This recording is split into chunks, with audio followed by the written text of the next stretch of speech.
Good morning. Welcome to Walking Boxing. It is Tuesday, September 24th, 23rd, sorry, September 23rd. You'd think I know that doing this every single day, but yes, Tuesday, September the 23rd.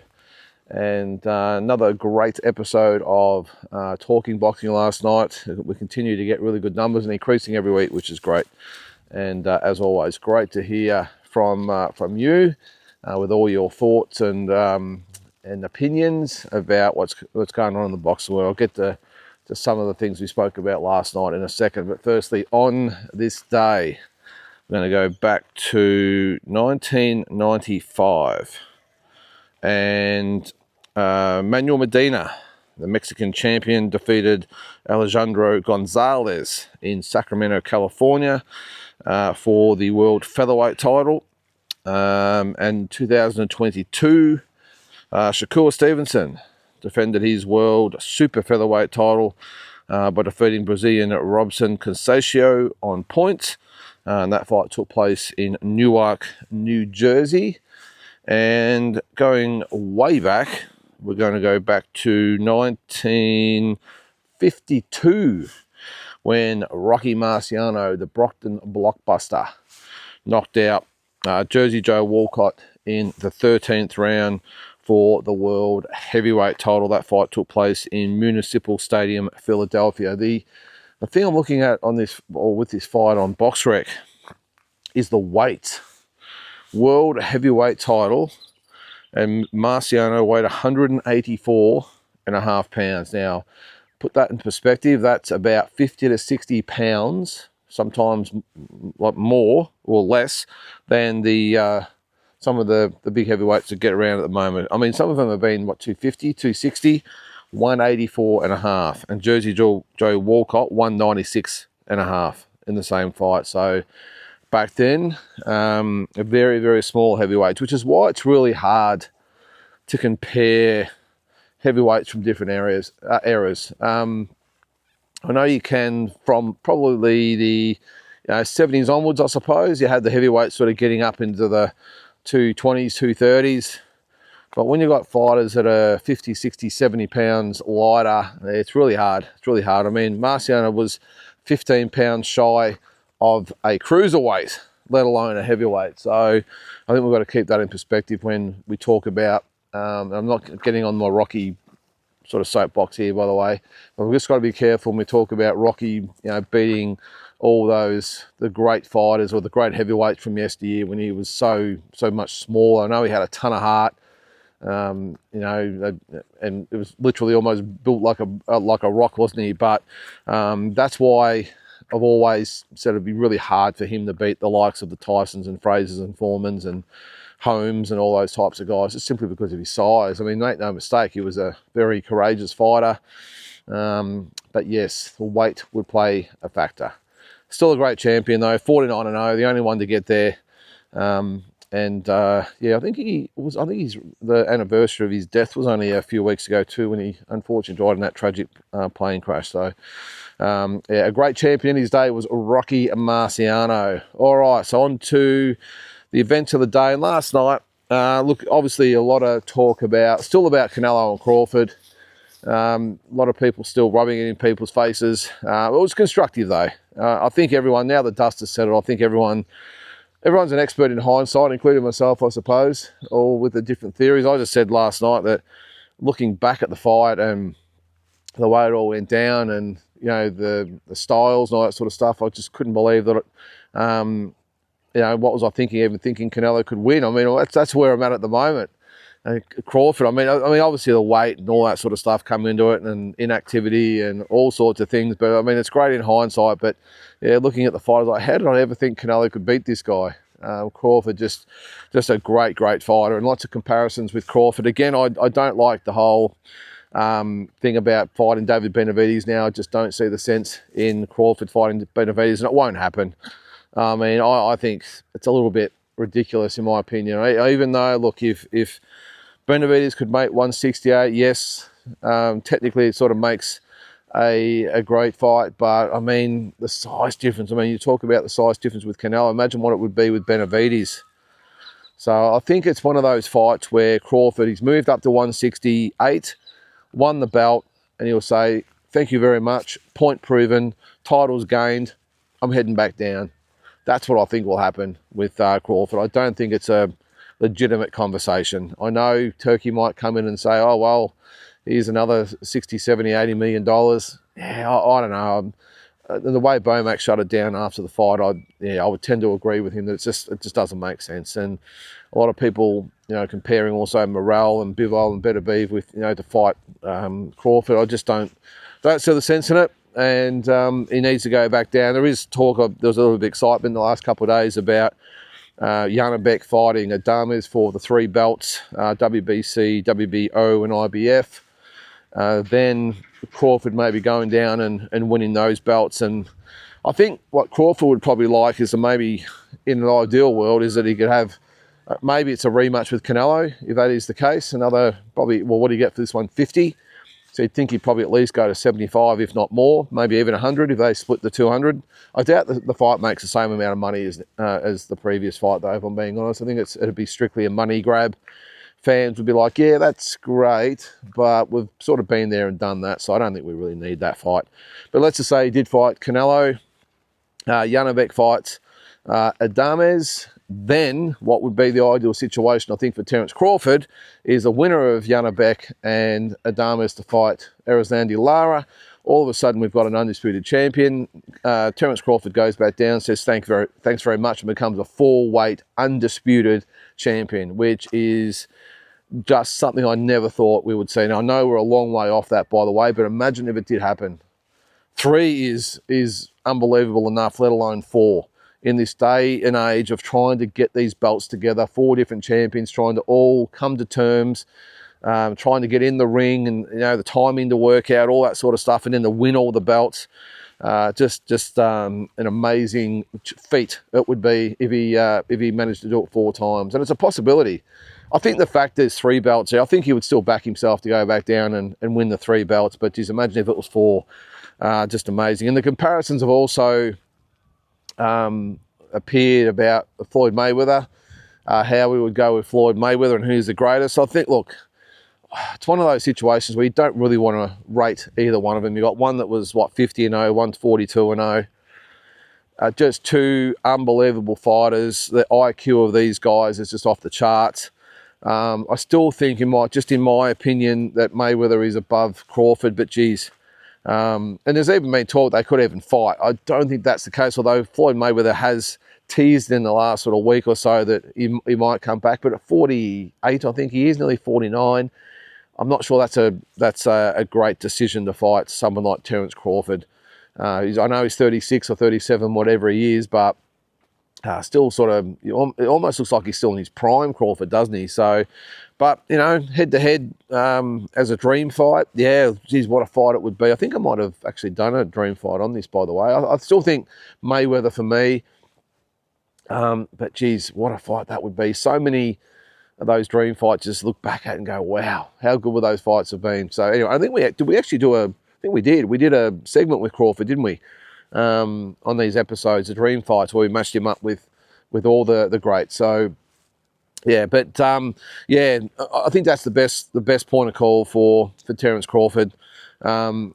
Maybe go down to 160, clean up that division, and then maybe call it a day. I don't think he'll go down to 154. I think it's very hard once you go up to come back down. I know 168 to 160 is coming down, but it's his natural sort of weight you would think would be 160, 154. Going down from 168 to 154 just doesn't make sense. And I just think the 160-pound division is a little bit more appealing for him. I would love to see him fight, say, Janibek. I would tip him to beat Adames and probably Lara as well. So what a fight that would be for all the belts, Crawford versus Janibek. Now that's legacy building, isn't it? So we will see. Now, the other fight that has been, well, it's reared its head again. I know we've been talking about this ad nauseum for however long, but Nikita Tszyu versus Michael Zarafa. It looks like it's actually going to happen in mid to late November. It's going to be signed. Reports yesterday that the announcement is imminent. They've been just going on about this fight for so long. I'm almost at the point now where it's all right, just sign it and get on with it. All right, let's get on with it. Let's get it over with. Look, I think it's going to be a great fight for Aussie boxing. I think it'll be, it'll give No Limit a big fight, and I do feel from, there he is, just looking for Neil. I do feel for them. The main man, Tim Tszyu, of course, is on the sidelines at the moment, and who knows what's going to happen with him.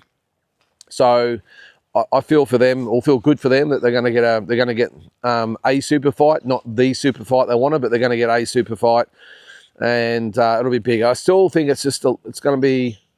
I'm not going to say it's tough. It won't be tough to sell it because it's Tszyu versus Rafa, but I don't know, to spark the fire in the boxing fans about this so-called feud and rivalry. Yeah, that's probably going to be the hardest, but they'll do the best.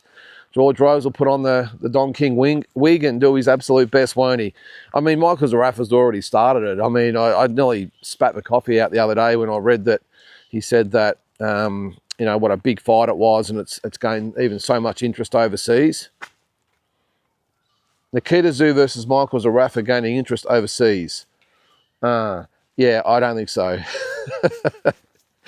Hey, being overseas, I can tell you, first of all, most people don't even realise Tim's got a brother.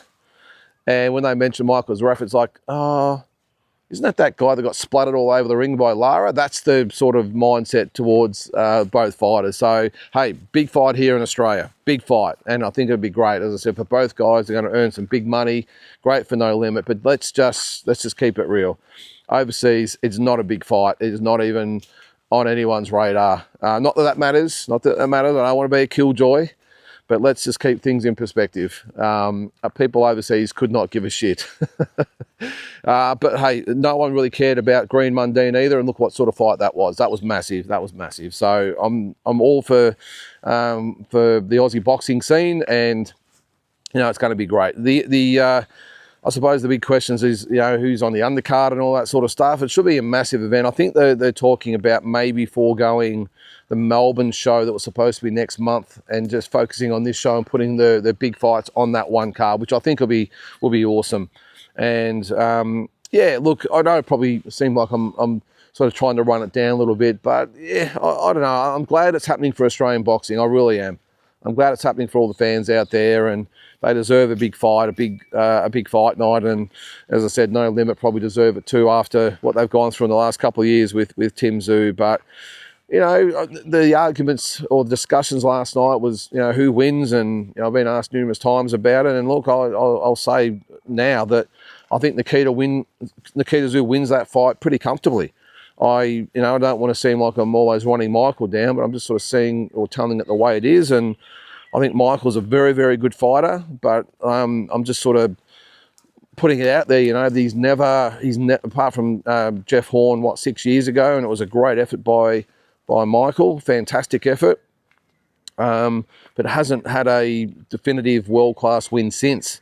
That's 6 years ago. Yes, he's fought semi-regularly, but I just don't see any opponent in that time, except for the ones that have beaten him. I haven't seen him win a worthwhile fight. I know people say, what about Isaac Hardman? But Isaac Hardman wasn't world-class, and I love Isaac. He's one of my favourite fighters, Aussie fighters, but let's face facts, he wasn't a legitimate world-class fighter. So, but having said that, it was a really good win by Michael. But my point is that Michael hasn't had a big win since then. I just think that with Nikita, yes, he's vulnerable. Yes, he can be susceptible to getting rocked and all the rest of it. But I just think that Michael is a good, very, very good fighter, and he's very technically correct. He does everything the way it should be done, and I think that works in Nikita's favour. I think someone that's just a straight up and down elite boxer like Michael will be exactly what brings out the best in Nikita Tszyu. I think the fights he's had, he's fought sloppy guys, unpredictable guys, unorthodox guys, and he's been caught.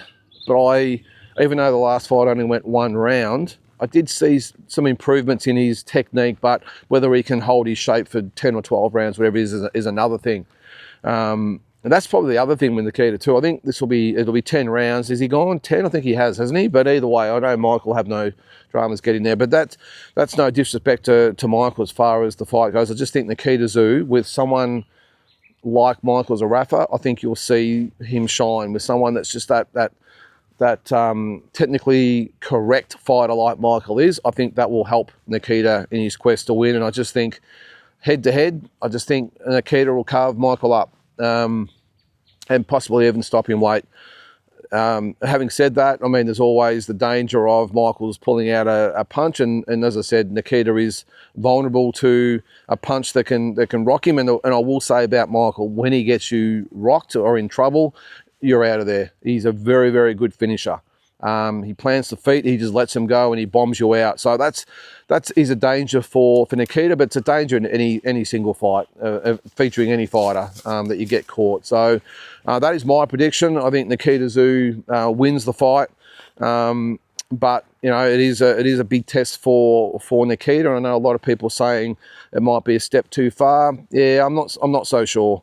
I'm not so sure because I just haven't seen anything from Michael since he beat, or Mick we'll call him. I haven't seen anything from Mick since 2019 with a real legitimate win. They've all just been, the guys he's fought, some of them have just been laughable. And that's not all his fault, by the way. He fights who they put him in with, but it's very easy to look good against fighters that are substandard, and I just think Michael's had a few of those.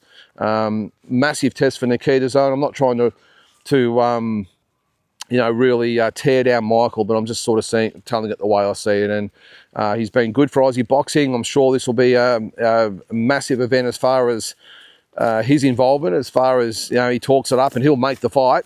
Make no mistake about that. And I'm happy for him too, by the way, that he's actually going to get that massive payday that he's been after and the massive fight that he's been after. So I am happy with him that way, in that regard. But you get a feeling that Nikita and his team, and I know they've copped a lot of flack, but they also have made some very, very good decisions. I don't think they'd take this fight if they really had some reservations about whether they could beat Michael. He's only had, 11 or 12 fights. It's a big step, and I think they know that, and I think that they obviously back themselves to win the fight. So we will see. But either way, no matter who you're backing, who you think will win, I think it'll be just a great moment for Aussie boxing. We haven't had one for a while, probably back to 2020 with Tim Tszyu and Jeff Horn was probably the last, correct me if I'm wrong, the last probably really big Aussie fight we've had. So it's great news for the sport anyway in this country. And as I said before, I hope they stack it with some great fights and really put on maybe our version of Canelo and Crawford, where it's a massive fight, and they do what Canelo and Crawford's promoters didn't do, and actually put on a great undercard underneath it as well, and I think they will. All right, what else is happening? Speaking of the Tszyu, actually, I did see the other day that Ben Horn has turned to the bare knuckle stuff, and he's actually challenged either one of the Tszyus to a bare knuckle fight. I mean, geez. Talk about being everyone's sort of target, I suppose, with the Tszyus. They've got Michael Zarafa chasing both of them, and now they've got Ben Horn chasing them, wanting to throw down in the bare knuckle ring. I've got to admit, I'm not a fan of the bare knuckle stuff. I respect the guys in there immensely, I really do, and it takes a lot of guts. Hey, look, it normally takes a lot of guts to get in there with gloves on, let alone no gloves at all, and I know it's not something I could do, I don't think. But geez, to get on there and punch on in there with no gloves at all. I see Lucas Brown had a win recently, and I think it suits him. He looked really good, Lucas Brown. Let's face it, it's legalised street fighting, isn't it, really? But I think it suits him, and maybe it suits Ben Horn as well, because he was always a battler in the boxing ring, but maybe the gloves being taken off just sort of swings the odds sort of more in his favour and suits him a lot more. I don't think it happens with the Tszyu boys, especially Tim. I don't think he's going to make the split and decide to move to America and entertain a bare knuckle fight. Not at this stage of his career anyway. But you could almost see Nikita Tszyu doing it, couldn't you? He's that type of loose unit where he'd go, yeah, I'll have a crack. I don't think that's going to happen either, by the way, though. There's too much at stake with him at the moment with his career. But he seems to be the type of guy that once his career's over, he might say, yeah, you know what, bugger it, let's have a crack. So, but that's Ben Horn. And I think it'll suit him as well. So give me your thoughts, guys. I'm sure everyone's got an opinion on Nikita versus Michael Zarafa. Do you agree with what I said, or do you disagree? let me know anyway. But I'm sure it'll bring up a lot of discussion over the next couple of months before it happens in mid to late November. I think late November is the front runner at this stage, and I don't think it'll be in Melbourne. I reckon it'll probably be on the Gold Coast or somewhere like that. But we'll see. It doesn't matter where it is. It'll be huge. Big pay-per-view numbers as well. So again, great for Aussie boxing. So guys, that'll do it for today. Have an awesome Tuesday. We'll catch you tomorrow.